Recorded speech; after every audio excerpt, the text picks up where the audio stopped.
strength training for senior citizen considerations. Lead-based supplements. I think we have already established that. Jesus Christ. Oh my God.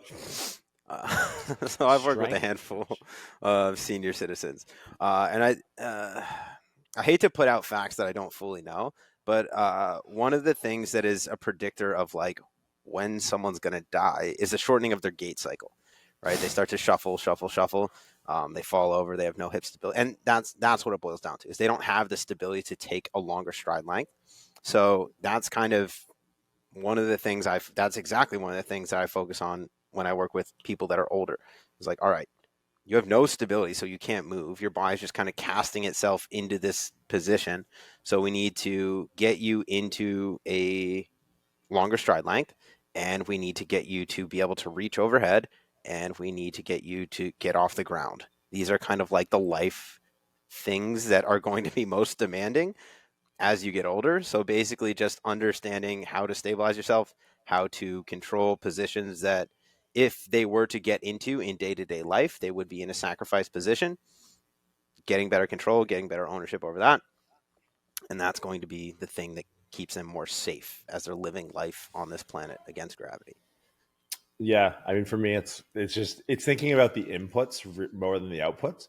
Like managing inputs becomes the goal, devoid of having an objective output goal. So like that's, I think, when I think about senior citizens and I think about an aging population and training, I think about how much can we tolerate inputs within a training session without really thinking about the goal of strength outputs. Like, you know, there's a limited capacity, and you see this when you train, and I've trained elderly people in the past, their fatigue and their fitness are both so low that it doesn't really matter which one you are trying to build. Are you trying to like build a particular adaptation? Well, you probably can't because they don't have enough fitness, right? Can you build enough fitness? Like, well, it takes so little to actually move the needle, which is a good and a bad thing. So I think for me, it's like, how much stimulus can I throw at them? Sometimes quite literally throw at them, right? Like there's a lot of cognitive aspects to training an elderly person where it's like, it might look a little bit more like play at a time. It might actually start to resemble something like the way you would train a child, just kind of in some weird other side of the bell curve distribution of our, motor and physical development. It's, yeah, I think massively underrated in the pursuit of building stability. In this case, with elderly clientele, is the use of machines. That like part of stability as a training adaptation. If we look at like muscle spindle reflexes, there's two components to it. There's the nuclear bag fiber and nuclear chain fiber. One tells you the onset of stretch, and the other tells you the duration. And I think those are the mechanisms that are telling us what's heavy, right? Like when I pick up a weight, it's my muscle that tells me it's heavy. I think training on machines can get sometimes pushed aside in the pursuit of like, well, the goal is walking, let's get them assisted in those positions. It's like, I think one of the strongest links to all cause mortality is thigh strength, knee extensor strength, right? So it's like quad extensions, leg press. These are all tools because that will build the foundational unit of the a muscle can't be a sensory organ if it's nothing, right? So I think, in a weird way, and one of the things, just from what I see through the lens of social media, when people are training geriatrics, like they are trying to train them in this external environment that's just too far afield. You're kind of just putting them out there in the world, them having to sort out. It's like that might be too much of a vigilant state for them to be in. And actually just teaching a muscle to contract and relax and contract and relax, that is, in the early stages, that is still sensory input to them that will translate. They have an awareness. And once they have that base level awareness, let's push that ability for that muscle to be sensitive and aware by giving it a less stable external environment. And so with that, like basically it's the pretext to all the shit we talk about is actually sometimes like, hey, let's get back to strength first, right? Let's get just back to isolated insertion to origin muscle strength. in an externally stabilized environment, and then you might be able to get a little bit more purchase or get a little bit more traction when you introduce these things. Because I think people are like, everyone's cognizant of the problem, but I think the setting realistic expectations of the solution by like staggering your approach a little bit. That's why I see a lot of people train old people like unstable young people, and I think that's wrong. I like that. Yeah. Decreasing complexity. Yeah, yeah, exactly. Because it's a bandwidth issue. It's a bandwidth issue of sensory input, and that's what the problem you're trying to solve. I like that. All right. Da fuck, spelled DAFUQ. Should we do about bad trainers and coaches, though? Spelled THO. Nothing. Be a better one. Yeah. Right? There's I, nothing we can do. It's not like we're Giuliani, like killing homeless people in New York. We're gonna round them all up and like send them on a bus to Arizona. Like I don't know what are our options here, dog? yeah. I think this goes with one of the questions that was lower down the list. Night of the Living Deadlift. Willie. Hey, Yeah. Willie, He asked where the industry is heading in the next 5 to 10 years. And I think we're in this, if we could call it, hesitant to say this, but an age of enlightenment in the training space. I think a lot of it, yeah, right? We're on, I think we're coming back from that swing towards like evidence-based, like where's your study type shit, back to like somewhere around best practices, but like combining evidence and experience.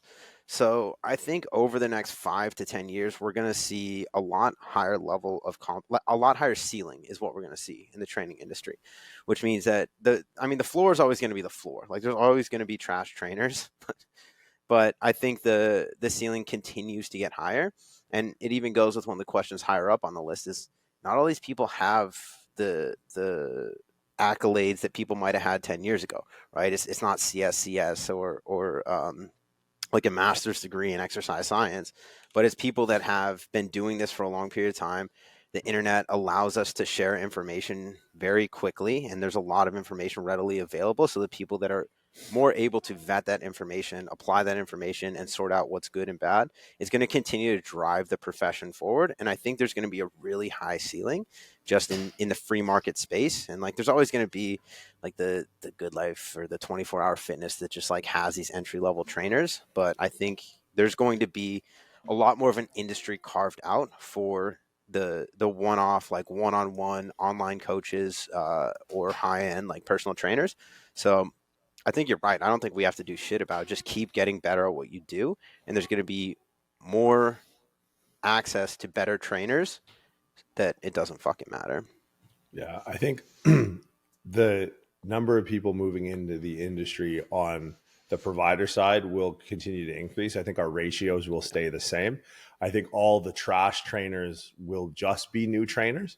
I Right. don't think I think people are seeing now in our lifetime the needingness to evolve as a coach and continue to upskill, which, we have people who are a little bit further on in their career who find us, who might be the only new ethos that they've developed in 20 years or like been open to, where it's like you're going to have to be open to, for one, I think if you're open to knowing that you don't know it all out of the gate, that's super useful. But there was a time where that wasn't the case. Relative to what was available, if you knew 1% more, the baseline of the people you were comparing that 1% to was never moving.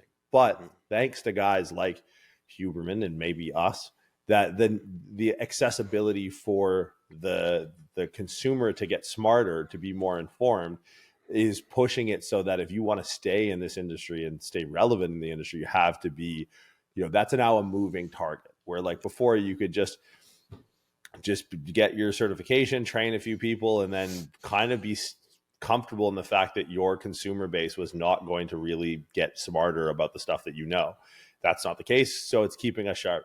What I think is going to replace the evidence-based crowd is technology. This is our new enemy at the gates for those who have been in the trenches for 2 decades. Yeah. Is in being able to, when someone comes in, like, oh, there's a study that did this. What we are now going to be looking at is my app told me this, Right. right? The data says my data says this. So a similar type of problem that we're going to be up against. But I say in the next 10 years, the biggest issue that, a competent, aware trainer that has experience and can recognize patterns and understands mechanisms, the biggest issue they're going to have is combating the AGI data that people are going to have access to that informs them about technique or health or reps or all that. So it's going to be more annoying because it's going to be real time, right? Yeah. Journals get published on a cadence, and these things give us a little bit of time to reprieve in between. But you're going to be the inundation of, and I hate to use the word misinformation, but I think that's the next frontier. Is like, okay, if you want to be a really good coach, you have to be able to explain your way through not only research. That generation has passed. Okay, if you can't fucking talk your way around, if you can't do a true evidence base using your own experience of why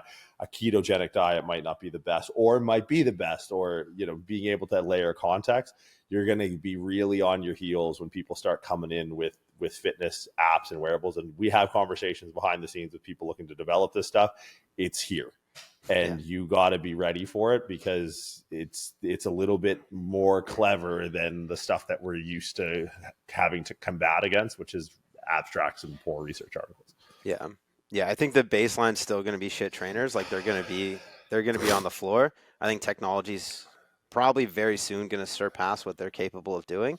But I think that the capability of a good trainer will always be above technology.